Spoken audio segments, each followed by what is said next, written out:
Hello, this is Lynn Watts. I'm back with my newest book. Here it is, Stories to Learn By. And this is a series of lesson plans that go right along with all of the Wyatt the Wonder Dog picture books. So there's 9 picture books in all. There's 9 lessons in here, each one of which has a number of features to it. And that's what I want to share with you today is how you can use each of these features and in terms of your entire year, actually. So with 9 picture books, you could definitely use one for each month and use that as a theme. And in this lesson plan book, there is a table of contents.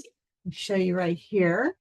That gives you some suggestions. I got to figure out which way to go with this. There you go. Gives you suggestions for the order to go in. So you would start out really with starting school and some introductions. There's a book on kindergarten, and you could use some of the activities in there to help kids get to know each other and to adjust to a school year. But there's also some suggestions for some other books for other grade that you could use with other grades. And again, some getting to know you sort of exercises. Each one of the lesson plans has at least anywhere from 3 to 5 or more activities or games that you could do for different grade levels. So you can take each lesson plan, you can use it right across all of the grade levels. So that is one advantage to having this whole bundle of books and the lesson plan book is you can put it together and use it the entire year. Each one of the lessons has in it, and I want to show you a very easy to use plan here. And for instance, there are the standards that you would use, the objectives for each lesson. There are the materials that you're going to use. And then there's a list of discussion questions that you can use to set the stage before you actually share the book. And of course, you could split all of this up over numerous lessons if you were going to be in one classroom more than once during the month.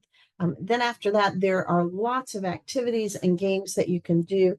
For instance, this is the chapter on friendship, and it starts out with a letter that you could copy and have kids write to somebody who is new. All right, oops, wrong side. Here we go.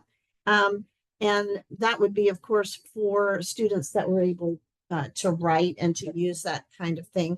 But there's other things that you could definitely use with younger kids. There's a series of puzzle pieces where you could have students just draw a picture in each one of the puzzle pieces of a letter or write in something that you could do to be a good friend.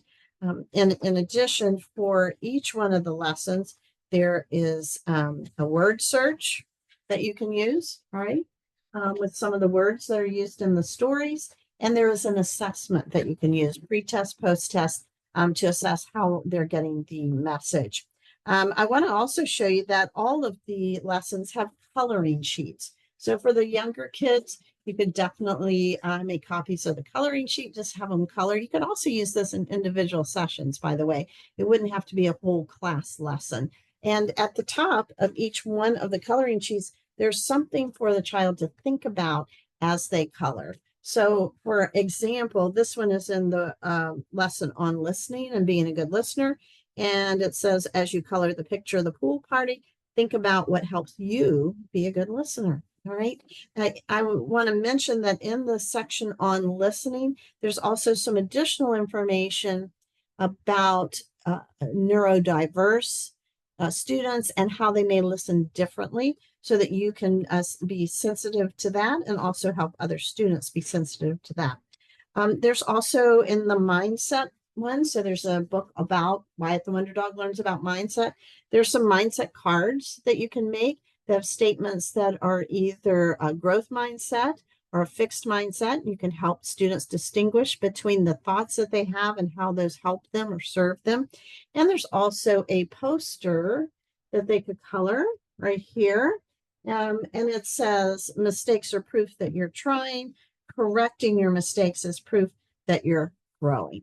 So I just wanted to let you know how many wonderful activities that you can find in the book that you can use for the picture books and how you can extend the lesson beyond just reading the book and discussing it.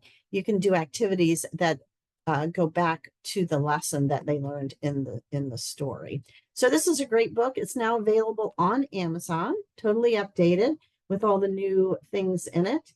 And I also have a whole package or whole bundle where you can buy all of the picture books and the lesson plan book and get a puppet to go right along with it, a puppet of Wyatt, which of course is a great way to engage the younger kids. All right. So I hope that helps you understand all about my newest book. And I'll be back and talk with you next time. Thanks for listening.